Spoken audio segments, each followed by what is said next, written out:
Today, we're diving into 10 massive mistakes to avoid when playing Traveler's Rest. Avoiding these will save you time, resources, and a whole lot of frustration in your tavern keeping journey. So let's get into it. Number 1, don't hire employees you can't afford when you first unlock them. I made this mistake immediately because I was just excited to have unlocked employees in the first place. I bought all 3 employees, I didn't look at their wages, and I ended up just losing money. This is a really common problem, and it's easy to not pay attention to how expensive these employees are until it's too late.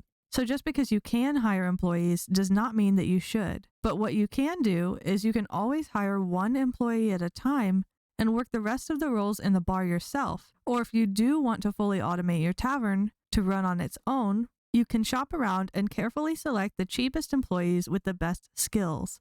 The employees that are available for hire on the board do seem to refresh and change every day or so. So just continue checking it until you see employees that are the best value. Keep in mind too that you can hire and fire them as you wish. So if you need to, you can always hire one as a stand-in and switch them out for a different employee who is more affordable or has more helpful skills later on, since there is no downside to doing this. In the early game, I find that some of the best value employees typically end up being around 3 to 4 silver per day, with skills that aren't very detrimental to running your tavern. But just make sure that you're actually earning enough from the food and drinks that you're selling to be able to pay their wages. Otherwise, if you don't have enough money to pay them, they may walk out on you in the middle of the workday, or if you don't calculate your employee expenses properly, like I did, you may get yourself into a money pit like me and end up having to go back to the drawing board, fire all of your employees, and save up your money all over again from the get-go. So don't let that happen to you. Just be cautious with who you're hiring and how much you're paying them, and you'll do fine. Another mistake I see often that both I've made and my friends have made in this game is upgrading our employees just because we can. In my experience, as soon as I had hired employees, and I got a message in the upper left-hand corner of my screen saying that they had leveled up from working for me, I got excited, went to their employee profiles, and looked at their skills and upgraded them to whatever I could. I thought that upgraded skills would just be better, but this isn't always the case, especially depending on what skill you're upgrading. Because what I didn't realize is that every time you upgrade one of your employees' skills, they become more expensive to have on staff. So even though your employees have leveled up and they have skill points that you can spend, it's not always the best idea to spend them and upgrade their skills. You may find that your employees are more valuable to you if you don't ever upgrade their skills, or if you take their current skills and downgrade them to more basic versions so the employee becomes cheaper to have on staff. This is especially helpful in early game, when money is going to be shortest for you and most difficult to earn. And like I said, you can downgrade your employees' skills. So if you've already upgraded their skills by accident and then realized, oh no, they're super expensive now, I can't afford them or I'm losing too much money, don't worry. And if you hired them with a pre-upgraded skill and you're like, oh geez, I just checked their skill and they're actually skill level 2 or 3 and I didn't know that and I'm paying them more than I wanted to, you can actually go into their skills and just select the lower version of that skill, and their pay rate should go down in turn to reflect that. Number 3, don't immediately follow all of the mail recommendations for items that you should buy. I made some expensive mistakes the first time that I started playing Traveler's Rest because I got letters in the mail and once again got excited and thought, oh, I need to unlock these things because that's what the game wants me to do and that's going to be the next thing that I should do. But those weren't necessarily the best decisions for me and my tavern. It's up to you to decide if you think that they're the best decisions for your game, but I'll give you a bit of information to help you decide. As you level up your tavern, you'll first get a suggestion to buy the Apiary for beekeeping and honey production.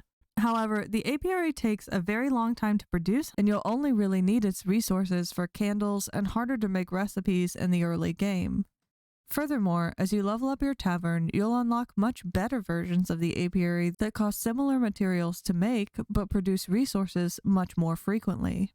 So when you do eventually want to make your own honey in later game, the higher tier apiaries are just better to save up for. Of course, you do have to unlock the lower tier apiary recipes in order to build the higher tier ones, but you don't have to craft a bunch of the lower tier ones. When I first started playing Traveler's Rest, I bought the first tier apiary and I crafted a ton of them, thinking that they were going to really benefit me. But they didn't produce for a very long time, and even when they did, I could really only use the beeswax for making candles, since I didn't really need the honey except for very specific recipes, so my money probably would have been better spent elsewhere at that crucial point in early game. Another letter that I received in the mail that I think was a poor decision to invest in right away was the irrigation system. While the irrigation system is nice and it makes watering your crops easier, watering my crops wasn't actually that difficult, and even when the irrigation system is actually built, you still need to refill it with a bucket for it to function. And the only difference between basic irrigation and improved basic irrigation is that you don't have to refill it with the bucket for an extra 3 days. I kind of assumed the irrigation system would be fully automatic, and that the improved version would cover more space than the basic one. And maybe we'll see that as Traveler's Rest gets further along in early access, but for now, I didn't find irrigation to be a big help in early game. And also, I received a letter about the construction table. While I love innkeeping in this game, you do not have to purchase the construction table right away or force yourself into doing this too soon. While building and renting out rooms is fun and does earn you some extra money, it can get very expensive. Thankfully, the building tutorial does give you enough free materials to make one guest room and a crafting room that can easily be converted into a second guest room. But building future rooms after that is very money and resource intensive. Not to mention, you may want to hire a new staff member to handle your rooms for you. And of course, this does add extra complexity to the game. So if you find yourself struggling already to manage your tavern as is, you do not have to feel like you need to upgrade into the innkeeping aspect of the game or start investing in building more guest rooms right away. You can hold off on buying the construction table if you want to until you feel totally ready. Number 4. Don't ignore the in-game seasons. Learn what you can plant, forage, and fish in each season and plan around that. Otherwise, you can get stuck really badly waiting until the next season or even the next in-game year to come around just so you can get the items you want to make some of your mid and later game drinks and dishes. Because keep in mind, some of these drinks and dishes do actually need things that you can only get or grow in certain seasons. So just think ahead as to what you might need and be sure to plan accordingly. That way you won't end up feeling trapped or frustrated when you get into the further seasons. Number 5. Don't ignore what ingredients you're putting into your recipes. In Traveler's Rest, it's very important to know that you can make the same recipes using different ingredients. And you can click those ingredients ahead of time to look at the value the recipe is going to have with that ingredient before you craft it. So whenever you're cooking or brewing, be sure to take a look at each recipe before you make it so you can be certain that you're making the best decision about what you want to prioritize making next. Some ingredients actually make a huge difference in profit for you, while others might be better taking a back seat until they end up on the trending ingredients calendar you'll get later in the game. Number 6. Don't make the mistake of not paying attention to whether crops are single harvest or multiple harvest when you're buying seeds. It's essential to know if what you're buying is only harvested once and then disappears, or if it can be harvested multiple times after you plant it.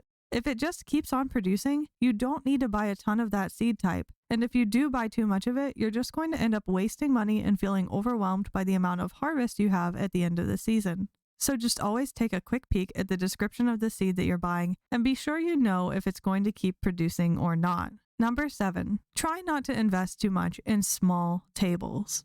This is because you're going to have to take care of every small table individually, especially in early game where you're the one cleaning and serving all of them. As far as I'm aware, every small table has to have its own light and be cleaned individually. So it just gets clunkier the more small tables you actually have. Try to invest in the biggest tables you can, as much as you can, because it's going to make things a lot more efficient for you and your future waiter or waitress if you hire one. Number 8. Don't feel like you have to unlock all recipes right away every time you level up. The points that you spend to unlock new recipes are difficult to get in this game, and not all of the early game recipes are the best investment either. There are some starter recipes that you can buy that aren't very easy or lucrative to make in early game. It takes a while to unlock new recipes, so make sure that every recipe you're choosing each time you level up are recipes that are easy to get ingredients for in the season that you're in and have a good profit return. I made a mistake early on by unlocking recipes that I couldn't even really easily make. So I wish that I hadn't spent my points on unlocking those recipes right away. And there are some recipes that you'll want your points for as you get further through the game. So it's better to hold on and make sure that you're unlocking every recipe with purpose and that you're not just trying to unlock everything you possibly can each time that you have new recipes available. Think about what ingredients it's going to take to make the recipe, how much profit you'll earn from selling it, and whether or not it's worth your precious points. Number 9.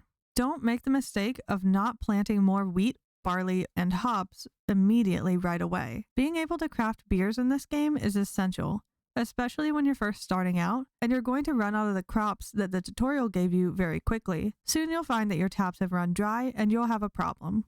The last thing you want to do is be forced to either buy pre-grown ingredients from the twins or wait a really long time for freshly planted crops to regrow. So just make this easy for yourself, get on top of this from the beginning, and prioritize planting tons of these crops so you have a good supply of beer making ingredients for a while to come. And finally, number 10. Don't think that you need to keep your tavern open all the time. You absolutely do not have to do this. Your tavern does not need to be open 24/7 when you're first starting out, and it definitely shouldn't be. Instead, what you should do is take some time to explore the map and forage for resources. You will need plenty of wood and coal to fuel your workstations, you'll need ores and stones for building and crafting, and fruit and meat to be able to make more profitable drinks and meals than just water and gruel. If you try to stay open all the time, it's not going to hurt you a lot, but it's really not going to help you much either. And it's just going to take you longer to do what otherwise would have been done faster. You do not need to grind out just serving water and gruel while making pennies for days on end. Everything you find from foraging is going to bring you so much benefit and help make your tavern keeping far easier in the days to come. And that's it. Hopefully this list will help you avoid some common pitfalls when you begin your tavern keeping journey. But keep in mind that it's perfectly okay to make mistakes in this game. Traveler's Rest doesn't punish learning at all, and there's no way to lose or fail. So don't worry too much if you do think you've done something wrong. This game is all about finding your own rhythm and enjoying the process along the way. Everything you do is only going to help you become a better tavern keeper. And if you found this video helpful, please take a moment to give it a quick like, and please consider subscribing to my channel if you'd like to see more of my content. Thanks so much for watching, and happy tavern keeping.